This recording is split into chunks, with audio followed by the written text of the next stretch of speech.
E aí, gente, como é que vocês estão? Espero que bem. Sou o professor Fernando Rodrigues e vou apresentar para vocês hoje uma videoaula sobre as revoluções iluministas, começando pela independência dos Estados Unidos. A Guerra dos Sete Anos foi uma série de conflitos internacionais ocorridos entre 1756 e 1763, formados por dois blocos de países, liderados um pela França e outro pela Grã-Bretanha, ou Reino Unido. As principais causas da guerra centravam-se nas disputas pela supremacia colonial na África, na Ásia e na América. A França saiu derrotada da guerra e perdeu áreas importantes como regiões do atual Canadá, o Vale do Rio Ohio, a Índia, as Bahamas e o lado oriental da Louisiana, atual Estados Unidos. Ao contrário da França, a Inglaterra foi considerada vitoriosa apesar dos altos gastos militares com a guerra. Para superar o problema financeiro adquirido com a guerra, a Inglaterra decidiu aumentar os tributos dos habitantes das colônias inglesas na América, acirrando o descontentamento entre colônia e metrópole. Então, basicamente, a Guerra dos Sete Anos, ocorrida entre Inglaterra e França, foi por disputas coloniais, tanto na Ásia quanto na América, vencida pela Inglaterra, mas que no fim das contas não teve muita coisa para comemorar por conta da debilidade financeira que se viu a Inglaterra depois do conflito. Óbvio que a vitória da Inglaterra consagrou o domínio inglês em várias partes do mundo. Mas aí, para compensar essa falta de dinheiro nos cofres públicos, o governo inglês penalizou as 13 colônias britânicas na América, hoje conhecida como os Estados Unidos, imputando aos colônios uma grande carga de novos impostos.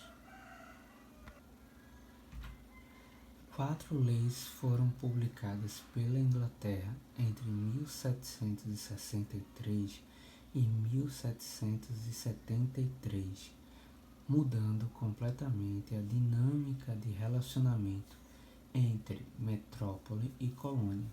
Isso porque os colônios da América do Norte estavam acostumados a viver um certo tipo de liberdade entre sua metrópole e ela. Diferente, por exemplo, de Portugal e Brasil, ou de Espanha e Argentina, onde imperava o pacto colonial, sendo a colônia obrigada a comprar e vender seus produtos exclusivamente para sua metrópole. Os colonos da América do Norte tinham certa independência para comercializar seus produtos entre si e com regiões vizinhas. Essas 4 leis que vão ser promulgadas nesses 10 anos que foi referido, vai mudar essa dinâmica e começar a impor uma série de restrições comerciais aos colonos da América do Norte. Por exemplo, a Lei do Açúcar, promulgada em 1764, impunha aos colônios o pagamento de tarifas alfandegárias, ou seja, mais impostos sobre diversos produtos usualmente importados, como o melaço, o vinho, o café, a seda, o linho, que não fosse proveniente das Antilhas inglesas. Então, se fosse importado produtos usualmente consumidos pelos ingleses, era cobrado novos impostos. Esses impostos geravam receitas para a Inglaterra, que se recuperava financeiramente da Guerra dos 7 Anos contra a França. A Lei do Selo, lei promulgada em 1765, que instituiu um novo tributo aos colonos sobre os documentos legais e todos os impressos, como periódicos, jornais, etc. Então, todos os documentos impressos só teriam validade se tivesse o selo real da Inglaterra. E para ter esse selo, precisava-se pagar uma tarifa e assim seus documentos serem validados pelo Império Inglês. A Lei do Chá de 1773, o parlamento inglês autorizou o monopólio comercial sobre o chá à Companhia das Índias Orientais sediadas em Londres. Então, os próprios comerciantes da América do Norte foram proibidos de comercializar e distribuir o chá produzido na América do Norte com seus parceiros. Isso só poderia ser feito a partir dos empresários da Companhia das Índias Orientais Inglesas.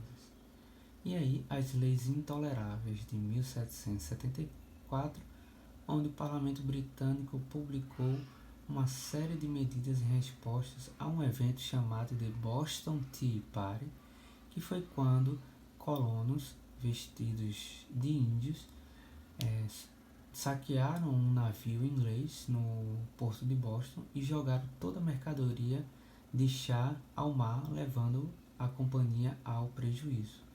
Então, em resposta, essas leis intoleráveis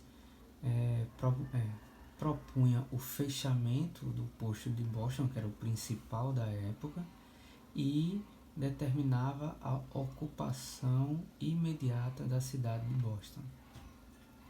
Depois de todo esse desgaste entre os colonos e metrópoles, inicia o processo de independência das 13 colônias britânicas na América. Declaração de Independência.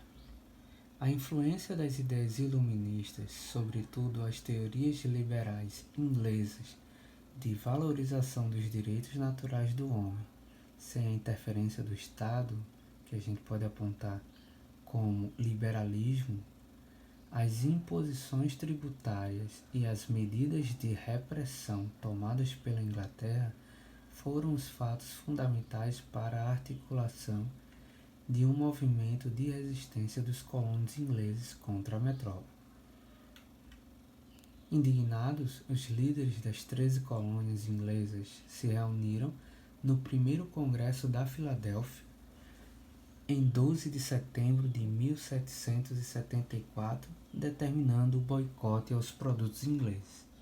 Então, já que a Inglaterra, por meio de leis, estava obrigando os colonos ingleses na América a servirem uma espécie de pacto colonial de monopólio inglês sobre os produtos dos colonos, os colonos se sentiram no direito de simplesmente boicotar os produtos ingleses, ou seja, eles deixariam de comprar os produtos ingleses e dariam preferência a os produtos de outros países. E aí começa a Guerra pela Independência. A Guerra de Independência começou no ano seguinte, após 10 de maio de 1775, quando os representantes de cada colônia se reuniram no segundo Congresso da Filadélfia e decidiram romper suas relações com a Inglaterra. Nesse mesmo evento, decidiram a organização de um exército liderado por George Washington. Não só isso, os colonos procuraram apoio estrangeiro, entre eles o da França, que tinha perdido a Guerra dos 7 Anos, mas via com bons olhos se envolver nesse conflito como uma espécie de revanchismo ou de uma oportunidade perfeita para se vingar da Inglaterra. Então Luís XVI, rei francês, mesmo com problemas financeiros, apoiou os colonos americanos, pois viu nisso uma forma de revanche contra a Inglaterra, que havia saído vitoriosa da Guerra dos 7 Anos. Então, o processo de independência das 13 colônias inglesas na América se deu graças aos dois congressos da Filadélfia. Em seguida, teve a proclamação da independência em 4 de julho de 1776. Foi aprovada a Declaração de Independência, redigida sob a direção de Thomas Jefferson e calcada nos princípios iluministas. Segundo essa declaração, todos os homens foram criados iguais. Todos têm o direito à vida, à liberdade e à busca da felicidade, um preceito iluminista, principalmente baseado nas ideias de John Locke. Quando uma forma de governo suprimir esses direitos, o povo pode anular esse governo e instituir um novo governo. Isso também é um preceito muito importante dos iluministas. E as colônias unidas são estados livres e independentes. Um trecho da Declaração de Independência. Consideramos estas verdades como evidentes por si mesmas, que todos os homens são criados iguais, dotados pelo Criador de certos direitos inalienáveis, que entre estes estão a vida, a liberdade e a procura da felicidade. Declaração de Independência dos Estados Unidos, 1776. Nascia uma nova nação com bases iluministas. Primeiro, foi instituída a República Federativa, a democracia representativa, sistema presidencialista e George Washington se tornou o primeiro presidente dos Estados Unidos da América. Seguindo os princípios iluministas de Montesquieu, ele estabeleceu a divisão dos 3 poderes, legislativo, executivo e judiciário, base de qualquer democracia contemporânea. Mas aí, apesar de ser calcada em bases iluministas, tem as contradições. Esse sistema de governo, ele continua excluindo os mais pobres, dando direito político apenas à elite e mantiveram a escravidão. Alguns conceitos são importantes para a compreensão desse tema, como a República Federativa, modelo de governo em que as regiões, unidades federativas ou chamados de estados, têm certo grau de autonomia, contudo estão subordinados à soberania do governo federal. Isso quer dizer que os estados norte-americanos eles gozam de uma independência entre si e, todavia, eles estão regidos pelo governo federal, principalmente por uma Constituição Federal. Mas eles podem, a partir dessa ideia de República Federativa, criar impostos próprios, leis próprias que não infringam a Constituição do país. Democracia representativa é o exercício do poder político pela população eleitoral feita de maneira indireta, ao contrário da democracia direta, mas através de seus representantes por ser designados com mandato para atuar em seu nome e por sua autoridade, isto é, legitimados pela soberania popular.